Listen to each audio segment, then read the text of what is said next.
कैसे हैं आप? आपका अपनी केमिस्ट्री क्लास में स्वागत है। केमिस्ट्री हमने पढ़ रहे हैं चैप्टर 4, जिसमें मैं आपको बता चुकी हूँ कि अभिक्रिया की कोटि क्या होती है, अभिक्रिया की अणु संख्याता क्या होती है। ठीक है। और लास्ट वीडियो में मैंने आपको बताया था कि जीरो ऑर्डर रिएक्शंस और फर्स्ट ऑर्डर रिएक्शंस की समाकलित वेग समीकरण क्या होती है। एक बार रिमाइंड करा देती हूँ मैं आपको कि जो जीरो ऑर्डर रिएक्शंस होती हैं उनके लिए समाकलित वेग समीकरण हमने पढ़ी थी K0 is equal to x upon T. और जो फर्स्ट ऑर्डर रिएक्शन थी यानी प्रथम कोटि अभिक्रियाएं थी उनके लिए हमने पढ़ा था K1 is equal to 2.303 upon T log A upon A minus X. ठीक है ना। और एक चीज़ और बता दी थी मैंने आपको कि जो जीरो ऑर्डर अभिक्रियाएं होती हैं उनके लिए टी हाफ की वैल्यू आती है ए अपॉन 2K0, यानी कि उनका अर्धायुकाल उनके अभिकारक की प्रारंभिक सांद्रता के समानुपाती होता है। और जो प्रथम कोटि अभिक्रियाएं थीं उनके लिए हमने टी हाफ की वैल्यू निकाली थी, T half is equal to 0.693 upon K1। ठीक है। इसका मतलब कि प्रथम कोटि अभिक्रियाओं के लिए अर्ध आयुकाल का मान उनकी प्रारंभिक सांद्रता पर निर्भर नहीं करता, केवल उनके वेग स्थिरांक पर निर्भर करता है। ठीक है। वैसे कुछ अभिक्रियाओं के उदाहरण मैंने आपको बता दिए थे, प्रथम कोटि अभिक्रियाएं कौन सी होती हैं, शून्य कोटि अभिक्रियाएं कौन सी होती हैं। फिर भी इस वीडियो में हम कुछ उदाहरणों के बारे में पढ़ेंगे। ठीक है ना। तो देखिए, हमें इस समीकरण को याद रखना है और इस अर्ध आयुकाल को दिमाग में रखना। इसके अकॉर्डिंग हम कुछ अभिक्रियाओं के उदाहरण पढ़ेंगे जो प्रथम कोटि की हैं। वहाँ पर ये चीज़ तो वही रहेगी, लेकिन ए और ए माइनस एक्स को प्रदर्शित करने का तरीका बदल जाएगा केवल। ठीक है ना। तो सबसे पहला उदाहरण हम देते हैं रेडियो एक्टिव तत्वों का विघटन। तो ये रेडियो एक्टिव तत्व क्या होते हैं? रेडियो एक्टिव तत्वों का मतलब होता है वे पदार्थ जो स्वतः ही अपने अंदर से एल्फा, बीटा और गामा विकिरणों का उत्सर्जन करते रहते हैं, उन्हें हम रेडियो एक्टिव पदार्थ कहते हैं। और जैसे जैसे वो अपनी अंदर से अल्फा, बीटा, गामा किरणों का विघटन करते हैं तो उनकी मात्रा लगातार कम होती जाती है। ठीक है ना। तो ये जो रेडियो एक्टिव पदार्थों द्वारा ये इन विकिरणों का बाहर निष्कासन करना या उनका खुद का विघटन करना एक प्रथम कोटि अभिक्रिया होती है। ठीक है ना। अभी देखो कैसे प्रथम कोटि अभिक्रिया है कि यदि किसी रेडियो एक्टिव पदार्थ के प्रारंभिक पदार्थ में रेडियो सक्रिय कणों की संख्या n0, t बराबर 0 पर n0 कुल कण इतने थे। ठीक है। लेकिन t समय बाद कुछ कणों का अपघटन हो गया, क्यों? क्योंकि वो अल्फा, बीटा, गामा के रूप में टूट गए। तो t समय के बाद जो रेडियो सक्रिय कणों की संख्या बची वो हो गई nt। ठीक है ना। तो यानी प्रारंभिक कणों की संख्या तो प्रारंभिक सांद्रता 1 को प्रदर्शित करेगी और t समय के बाद बची रेडियो कणों की संख्या वो a माइनस एक्स को प्रदर्शित करेगी। तो अपनी समीकरण किस रूप में परिवर्तित हो जाएगी? यहाँ k की जगह हम लिखते हैं लैम्डा। लैम्डा को हम विघटन स्थिरांक या क्षयांक कहते हैं, रेडियो एक्टिव पदार्थों का विघटन स्थिरांक या क्षयांक। तो ये समीकरण कैसे परिवर्तित हो गई? Lambda is equal to 2.303 upon T log a की जगह तो हमने लिख दिया n0 और a माइनस एक्स की जगह लिख दिया nt। तो ये प्रथम कोटि अभिक्रिया हो गई। और इसके लिए अगर हम अर्धायुकाल या क्षयांक निकालें तो उनमें संबंध आ जाता है, K1 की जगह केवल लैम्डा लिखना है, T half is equal to 0.693 upon lambda. ठीक है ना। देखो जैसे एग्जाम्पल देखते हैं हम कि कोई कार्बन 14 एक रेडियोएक्टिव तत्व है, हमें पता है ये। ठीक है। कार्बन का समस्थानिक है ये, जिसका अर्धायुकाल 5730 वर्ष है। पुरातत्व के एक नमूने में C14 की एक मात्रा 80% पाई गई। तो नमूने की आयु ज्ञात करो। यहाँ टी आयु का मतलब समय ज्ञात करना है, ये टी आयु को प्रदर्शित करेगी। ठीक है ना। तो सबसे पहले तो हमें इसका निकालना पड़ेगा लैम्डा, क्योंकि हमें जब यहाँ से टी निकालना है तो हमें लैम्डा की जरूरत पड़ेगी। ठीक है ना। तो लैम्डा निकालने के लिए इस संबंध को काम में लें, टी हाफ हमें दे रखा है तो T half is equal to 0.693 से हम लैम्डा निकालेंगे 0.693 अपॉन टी हाफ। तो टी हाफ की वैल्यू रखी तो इसकी वैल्यू आ जाती है 1.21 इंटू 10⁻⁴ वर्ष। ठीक है, प्रति वर्ष। ठीक है। अब ये हम मान लो कि जो प्रारंभिक हमें बताया गया है कि 80% मात्रा भी है, तो मान लो अगर शुरू में कुल कणों की संख्या 100 थी। ठीक है। प्रारंभ में कणों की संख्या 100 थी, अब 80% बची है, यानी a माइनस एक्स की जगह क्या हो गया? 80 हो गया। तो nt की जगह आ गया 80। तो यहाँ हम इसमें n0 की जगह पर 100 रखें, nt की जगह 80 रखें और वैल्यूज़ को पुट करें तो अपना सॉल्व करने पर आंसर आ जाता है 1846 वर्ष। ठीक है ना। कैसे किया है? t is equal to 2.303 upon k की वैल्यू, लैम्डा की वैल्यू निकाल ली, लॉग 100 अपॉन 80 ठीक है। 100/80 को 10/8 कर देते हैं। 10 log 10 की वैल्यू 1 होती है, log 8 की वैल्यू पुट करके यहाँ हम इसको सॉल्व करते हैं तो 1846 वर्ष आ जाता है। मैंने आपको लॉग की वैल्यूज़ कैसे निकालते हैं वो बता ही दिया था।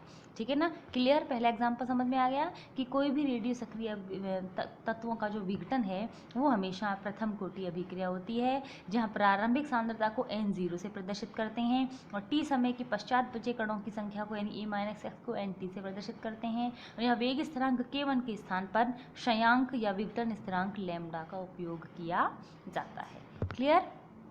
नेक्स्ट एग्जाम्पल है अपना एस्टर का अम्लीय जल अपघटन। एस्टर का अम्लीय जल अपघटन मैंने आपको बताया था, ये एक छद्म एक प्रथम कोटि अभिक्रिया है। अणुकता या अणु संख्या तो इसकी 2 है, द्विअणु का अभिक्रिया है, लेकिन इसकी कोटि 1 है। क्यों है कोटि 1? क्योंकि यहाँ जल की जो मात्रा होती है वो आधिक्य में होती है। ठीक है ना, तो ये एक समीकरण है। अब इस समीकरण में देखो अम्ल बनता है और इस समीकरण में हम कुछ अम्ल मात्रा में अम्ल मिलाते हैं, HCl मिलाते हैं। ठीक है ना, तो अब देखो इसका जब अम्लीय जल अपघटन करेंगे तो हम जल अपघटन करने के लिए ये अभिक्रिया उपयोग में लेंगे। तो सबसे पहले जब t बराबर 0 होगा तो इसमें से कुछ मात्रा का अनुमापन हम NaOH के साथ करेंगे। जब t बराबर 0 होगी यानी अभी अभिक्रिया शुरू ही नहीं हुई तो इसमें हमने कुछ अम्ल मिलाया है उत्प्रेरक के रूप में। ठीक है ना, जो कुछ अम्ल हमने मिलाया है उत्प्रेरक के रूप में, उस अम्ल की मात्रा को नापने के लिए हम इसका NaOH के साथ अनुमापन करें। निश्चित आयतन मान लीजिए 20 ml निकाल लिया हमने से, उस 20 ml का NaOH के साथ अनुमापन करेंगे तो हमें उसकी अम्ल की तुल्यांक मात्रा प्राप्त हो जाएगी, जिसको हम V0 कहेंगे। t बराबर 0 पर अम्ल की मात्रा कितनी हो गई? V0। ठीक है ना, फिर हम अभिक्रिया को होने देंगे। तो जैसे जैसे अभिक्रिया होगी इसमें अम्ल की मात्रा बढ़ेगी, एसिटिक अम्ल बन रहा है, अम्ल की मात्रा बढ़ेगी तो एक निश्चित समय अंतराल यानी कि t समय बाद, वो 10 मिनट हो सकता है, 20 मिनट हो सकता है, हर 10 मिनट बाद मान लें हम कि इस अभिक्रिया मिश्रण में से फिर वही 20-20 ml निकालते जाएंगे और उसका उसी NaOH के साथ अनुमापन करते जाएंगे। तो इसमें हर बार HCl की मात्रा बढ़ रही है तो हमें हर बार उसकी समांगी या उसके साथ में NaOH की जो मात्रा है वो लगातार ज़्यादा मिलेगी। ठीक है ना, तो t बराबर 0 पर जो अम्ल की मात्रा मिली यानी जो आयतन के साथ अनुमापन किया हमने वो Vt था, V0 था। t समय पर Vt था, अलग अलग Vt पर हम निकालते जाएंगे और हम इसको बहुत देर तक होने देंगे। तो एक अनंत समय पर यानी कि जब हम कहें कि अभिक्रिया होना लगभग पूर्ण हो चुकी है, उस समय पर जब हम अभिक्रिया मिश्रण में से 20 ml निकालकर उसका NaOH के साथ अनुमापन करेंगे तो वो जो NaOH का आयतन आएगा वो V इनफाइनाइटी को प्रदर्शित करेगा। ठीक है ना, तो देखिए इस अभिक्रिया में तनु HCl उत्प्रेरक रूप में प्रयुक्त किया जाता है। इस अभिक्रिया में शून्य समय यानी t बराबर 0 पर विभिन्न t यानी कि अलग अलग समयों पर तथा अनंत समय यानी कि t बराबर इनफाइनाइटी पर अभिक्रिया मिश्रण का निश्चित आयतन निकालते हैं और NaOH के साथ उसका अनुमापन करते हैं। माना शून्य समय, t समय और अनंत समय पर NaOH के प्रयुक्त आयतन क्रमशः V0, Vt तथा V इनफाइनाइटी है तो प्रारंभिक सांद्रता 1 इसके बराबर होगी V इनफाइनाइटी माइनस V0 के। क्यों होगी? क्योंकि V इनफाइनाइटी तो कुल अम्ल है, जो ये एसिटिक अम्ल भी बन गया और साथ में HCl भी था। और शुरू में जी T0 पर हमने निकाला था V0, वो केवल HCl की मात्रा थी। तो V इनफाइनाइटी में से जब हम V0 निकाल देंगे तो हमें केवल एसिटिक अम्ल की मात्रा प्राप्त हो जाएगी। ठीक है ना, तो प्रारंभिक सांद्रता 1 इसको प्रदर्शित करेगी V इनफाइनाइटी माइनस V0 को। और t समय पर अगर हमें निकालना है तो t समय पर हमें जब सांद्रता निकालनी है a-x निकालनी है तो हमें करना पड़ेगा V इनफाइनाइटी माइनस Vt। ठीक है ना, तो a और a-x की वैल्यू मिल गई हमें, V इनफाइनाइटी माइनस V0 और V इनफाइनाइटी माइनस Vt। बस इन वैल्यूज़ को पुट करना है फर्स्ट ऑर्डर रिएक्शन में तो अपनी समीकरण आ गई K1 is equal to 2.303/t log a की जगह पर V इनफाइनाइटी माइनस V0 और t की a-x की जगह पर V infinity minus Vt। Clear? Very okay. Next example is शर्करा का प्रतीपन। ठीक है, शर्करा यानी कि शुगर यानी कि सुक्रोज। ठीक है, जिसका सूत्र होता है C12H22O11। शर्करा का प्रतीपन क्यों कहते हैं बच्चों इसे? कि जब हम सुक्रोज को जल में अम्ल की उपस्थिति में अपघटित करते हैं तो ये दो अणुओं में टूटता है, एक बनता है ग्लूकोज, एक बनता है फ्रक्टोज। ये जो शर्करा यानी सुक्रोज होता है, इस सुक्रोज का जो घूर्णन होता है वो दक्षिण ध्रुवण होता है, यानी कि ये PPL को हम पढ़ चुके हैं ना, प्रकाशिक समयावता, ये जो सुक्रोज है ये पीपीएल को दक्षिणावर्त दिशा में घुमाता है, यानी ये खुद ये एक स्मॉल डी समावयवी है। और जब इससे ग्लूकोज और फ्रक्टोज बनते हैं तो ग्लूकोज तो डी समावयवी है, लेकिन ये फ्रक्टोज जो होता है वो एल समावयवी होता है, ठीक है ना। और एल दिशा में जो इसका कोण है वो ज़्यादा है, ठीक है। इसका जो कोण होता है वो होता है 52.1 और इसका जो कोण होता है वो होता है लगभग 92 डिग्री, ठीक है ना, माइनस दिशा में, और ये प्लस दिशा में है। तो इस मिश्रण का कुल घूर्णन किस दिशा में आएगा? नेगेटिव दिशा में, यानी कि वाम ध्रुवण घूर्णक हो जाएगा। ये जो सुक्रोज थी ये तो थी दक्षिण ध्रुवण घूर्णक, और अब ये जो अभिक्रिया मिश्रण हो गया ये कैसा हो गया? वाम ध्रुवण घूर्णक। तो यहाँ जो घूर्णन है पीपीएल का जो घूर्णन है वो विपरीत दिशा में हो जाता है, इसीलिए इस प्रक्रिया को हम कहते हैं शर्करा का प्रतिपन। प्रतिपन का मतलब होता है विपरीत हो जाना, ठीक है ना। तो देखो यहाँ क्या होगा, ये फॉर्मूला रिएक्शन है कि शर्करा का विलयन, यानी ये जो विलयन है ये दक्षिण ध्रुवण घूर्णक होता है, और अपघटन के बाद बनने वाला ग्लूकोज तो दक्षिण ध्रुवण घूर्णक है, लेकिन फ्रक्टोज वाम ध्रुवण घूर्णक होता है। अतः जल अपघटन करवाने पर घूर्णन कोण का मान परिवर्तित होता है, जिसे घूर्णनमापी द्वारा ज्ञात किया जाता है। मान लीजिए शून्य समय, टी समय और अनंत समय पर घूर्णन कोण के मान थीटा 0, थीटा टी और थीटा इनफाइनाइटी हो, तो थीटा 0 किसको शो करेगा? कि केवल सुक्रोज था, ठीक है ना। तो जो कोण होगा वो केवल सुक्रोज का आएगा, तो हमें इसकी प्रारंभिक सांद्रता 1 की पता चलेगी, ठीक है ना। किस में से घटाना पड़ेगा हमें? इसमें से, क्योंकि इसमें कुछ ध्रुवण घूर्णक था, इसकी भी तो माइनस हुई है, ठीक है ना। तो A इज इक्वल टू हो गया theta 0 minus theta infinity, theta infinity minus क्यों? क्योंकि वाम ध्रुवण घूर्णक में जा रहा था, कम हो रहा था ना मान, इसलिए। और टी समय पर सांद्रता A माइनस एक्स किसके समानुपाती हो जाएगी? थीटा टी माइनस थीटा इनफाइनाइटी, ठीक है ना। तो ए की वैल्यू मिल गई हमको थीटा 0 माइनस थीटा इनफाइनाइटी, और ए माइनस एक्स की वैल्यू भी मिल गई हमको theta T minus theta infinity. तो इसको फर्स्ट ऑर्डर रिएक्शन में पुट कर दें बस। K1 is equal to 2.303 upon T log A की जगह पे थीटा 0 माइनस थीटा इनफाइनाइटी, और ए माइनस एक्स की जगह पे थीटा टी माइनस थीटा इनफाइनाइटी, ठीक है। इस तरीके से हम किसी भी विलयन में, जो शर्करा का विलयन हो, उसमें हम ए की सांद्रता और ए माइनस एक्स की सांद्रता के आधार पर उसके वेक्टर में लगा समय या उसका वेग स्थिरांक ज्ञात कर सकते हैं। क्लियर, ठीक है ना। अब अपना जो नेक्स्ट एग्जाम्पल है वो है एजो आइसोप्रेन का तापीय अपघटन, ठीक है। देखिए ये गैसीय अभिक्रिया है, अभी तक हमने जो अभिक्रिया पढ़ी थी ना वो विलयन वाली थी, है ना। उसमें हम प्रारंभिक सांद्रताएं ज्ञात कर रहे थे, विलयन ज्ञात कर रहे थे। ये जो अपना अभिक्रिया है वो गैसीय अभिक्रिया है, तो हम यहाँ सांद्रता के स्थान पर उसका दाब काम में लेंगे। क्या काम में लेंगे? दाब, प्रेशर, ठीक है ना। देखो एजो आइसोप्रेन क्या होती है? एजो का मतलब होता है नाइट्रोजन, आइसोप्रोपेन ये एक सममित अणु है। जब डाई एजो समूह सममित रूप से दोनों जगह पर जुड़ा हुआ होता है तो उसको हम डाई एजो की जगह केवल एजो लिखते हैं, ठीक है ना। तो यहाँ इस डाई एजो से इस तरफ भी आइसोप्रोपेन जुड़ी है और इस तरफ भी आइसोप्रोपेन जुड़ी है, तो एक सममित अणु हो गया, इसीलिए इसको आधा समूह का नाम दे दिया जाता है एजो आइसोप्रोपेन। जब इसका तापीय अपघटन किया जाता है यानी इसको गर्म किया जाता है तो ये N2 में और C6H12 यानी कि हेक्सेन में परिवर्तित हो जाती है या अपघटित हो जाती है, ठीक है। अब इसके लिए हम सांद्रता के स्थान पर दाब की बात करेंगे। माना प्रारंभिक दाब था P0, जब अभिक्रिया शुरू ही नहीं थी, यानी कि जब T बराबर 0 है तो दाब क्या है? P0। वो किसका दाब है? एजो आइसोप्रोपेन का, क्योंकि N2 और C6H4 तो जब बने ही नहीं है तो इनके दाब कितने हैं? 0।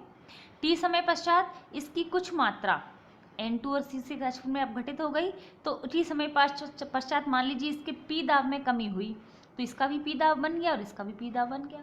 तो T समय पश्चात एजो आइसोप्रेन का तो दाब बचा P0 माइनस P और इनके दाब हो गए P और P। तो T समय पश्चात कुल दाब कितना था? T बराबर 0 पर तो है कुल दाब P0, और T समय बाद कुल दाब कितना है? इन सबको जोड़ दें, P0 minus P plus P plus P, तो एक P से एक P क्रॉस हो गया, बचा P0 प्लस P, ठीक है ना। तो हम ये P की वैल्यू निकाल सकते हैं ना कि ये कितनी कमी हुई, इसके लिए अपन इसको ऐसे कह दें तो कि हम P0 को इधर ले आए, ये PT की वैल्यू आई थी ना, तो P बराबर हो गया PT माइनस P0, ये P की वैल्यू आ गई, ठीक है ना। तो अब देखिए T समय के पर अभिकारक का दाब होता है A माइनस एक्स, है ना। A माइनस एक्स मतलब ये होता है, तो ये क्या हो गया? P0 माइनस P, ठीक है ना। तो P0 माइनस पी की वैल्यू हमने क्या निकाल दी, PT माइनस P0, तो इस वैल्यू को हमने किया तो P0 minus PT minus P0। समझ में आ रहा है ये चीज़।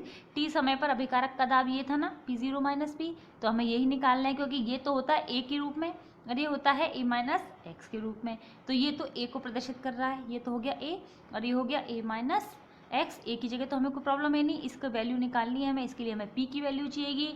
पी की वैल्यू निकालने के लिए हमने कुल दाब के रूप में निकाल लिया है इसको। अब यहाँ P0 माइनस पी करना है तो पी की वैल्यू जो ये आई है इसको इस वैल्यू में रख देते हैं। ये रखा तो अपना आंसर आ गया, ये माइनस की वजह से प्लस हो गया तो 2P0 माइनस PT।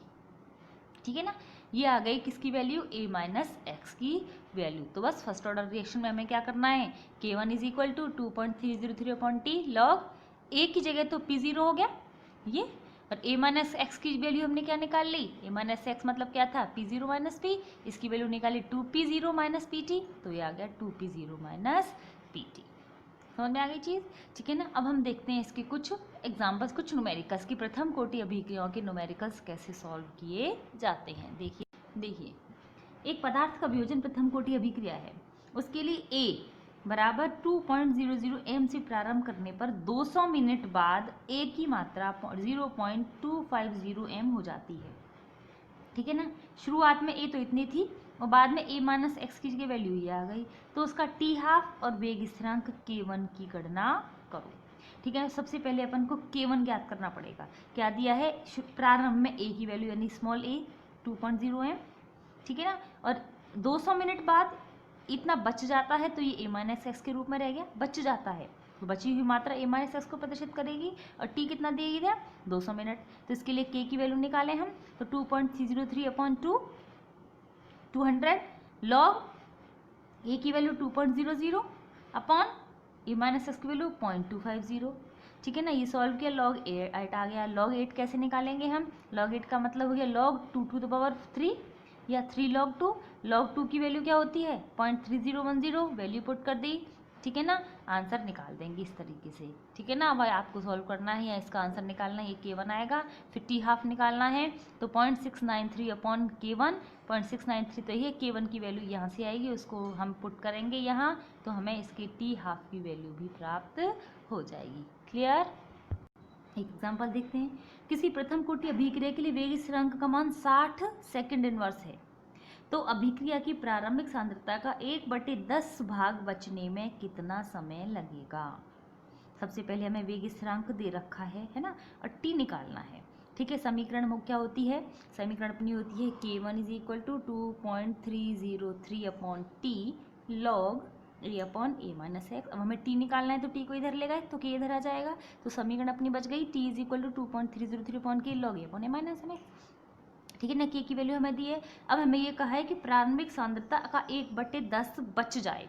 ठीक है ना, तो प्रारंभिक सांद्रता तो एक a ही रहेगी और जो a माइनस एक्स है वो क्या रह जाएगा a/10, 1/10 बचना है ना तो a/10 हो गया। ये दोनों वैल्यू अपन ऐसे कैसे रख दें, तो a की जगह तो a ही रह गया और a माइनस एक्स की जगह हमने रख दिया a/10, a से a क्रॉस हो जाएगा, 10 ऊपर चला जाएगा, लॉग 10 की वैल्यू होती है 1, तो 2.303/60।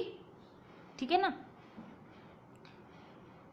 60, तो इसको हम सॉल्व करेंगे तो हो जाएगा t की वैल्यू आ जाएगी 0.038 सेकेंड या 3.8 × 10⁻⁻2 सेकेंड्स।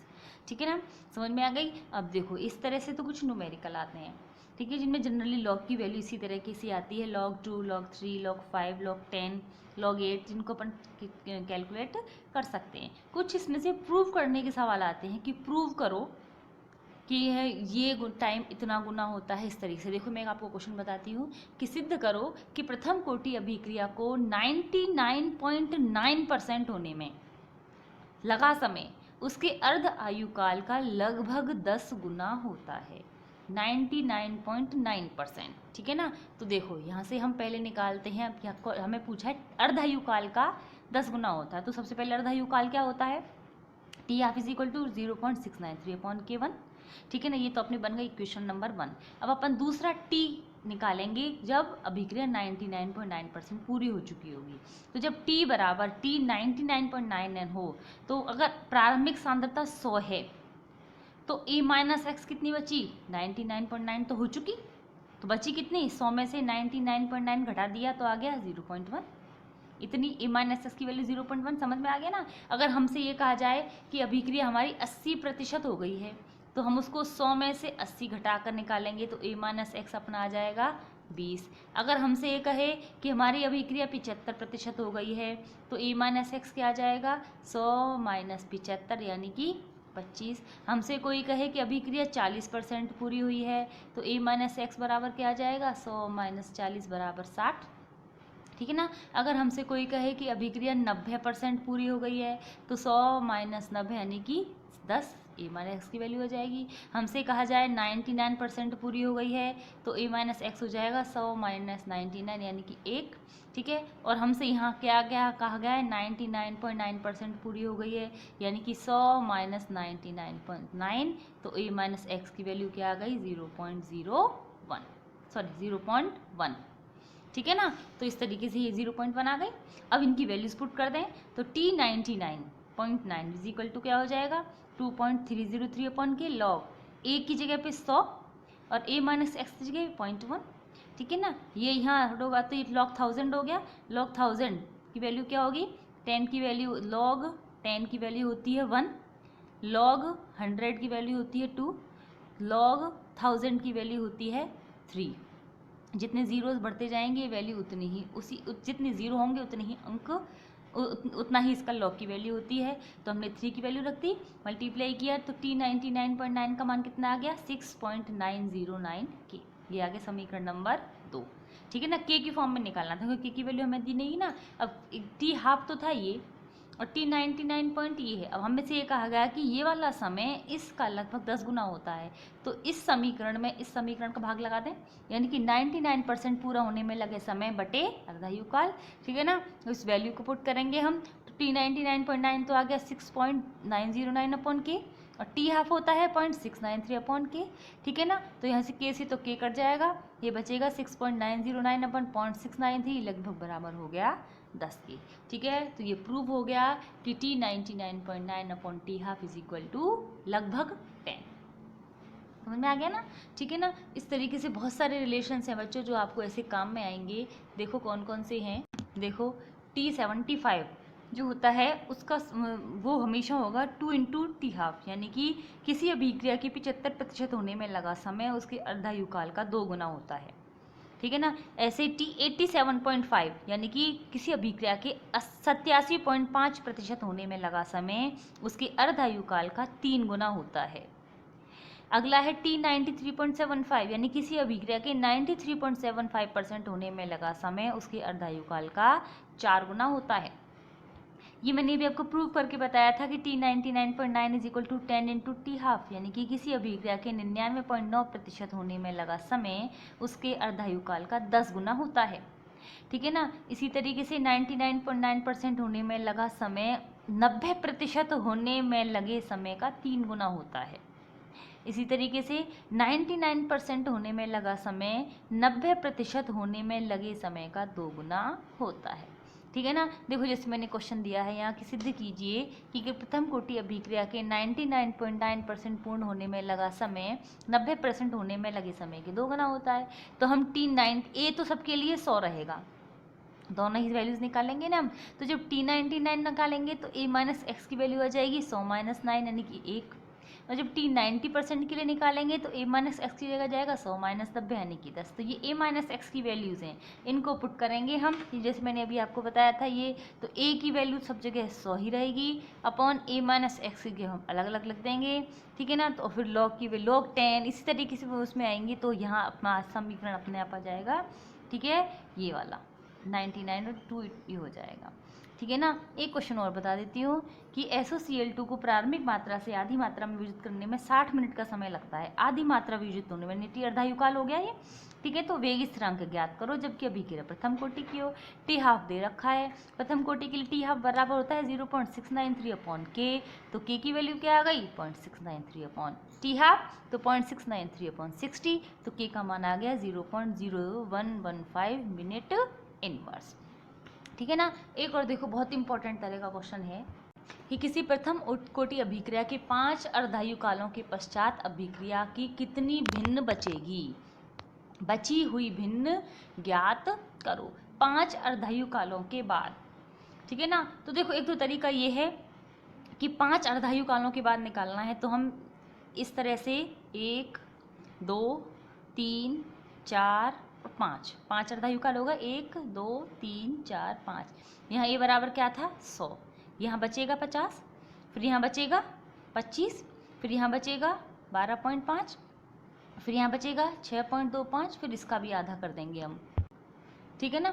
ये एक तरीका होता है, या इसको हम भिन्न के रूप में अगर भिन्न के रूप में क्वेश्चन पूछा गया ना, तो यहाँ हो जाएगा पहले 1/2, फिर हो जाएगा 1/2 गुणा 2 यानी कि 1/4, फिर ये हो जाएगा 1/4 गुणा 2 यानी कि 1/8, फिर ये हो जाएगा 1/8 गुणा 2 यानी कि 1/16, और फिर ये हो जाएगा 1/16 गुणा 2 यानी कि 1/32। नीचे हम हर बार 2 का भाग लगाते जाएंगे ना, क्योंकि हर बार मात्रा आधी होती जाएगी। ठीक है ना। यानी ये 1/2 गुणा 1/2 है, फिर ये 1/4 गुणा 1/2 है, फिर 1/8 गुणा 1/2 है। एक तो तरीका ये होता है, और डायरेक्ट अपने पास फॉर्मूला होता है कि n अर्धायु काल दे रखे हैं, जैसे यहाँ 5 दे रखे हैं तो यहाँ n का मान 5 है। n अर्धायु काल अगर दे रखे हैं तो जो शेष मात्रा होती है वो a गुणा 1/2 की घात n होती है।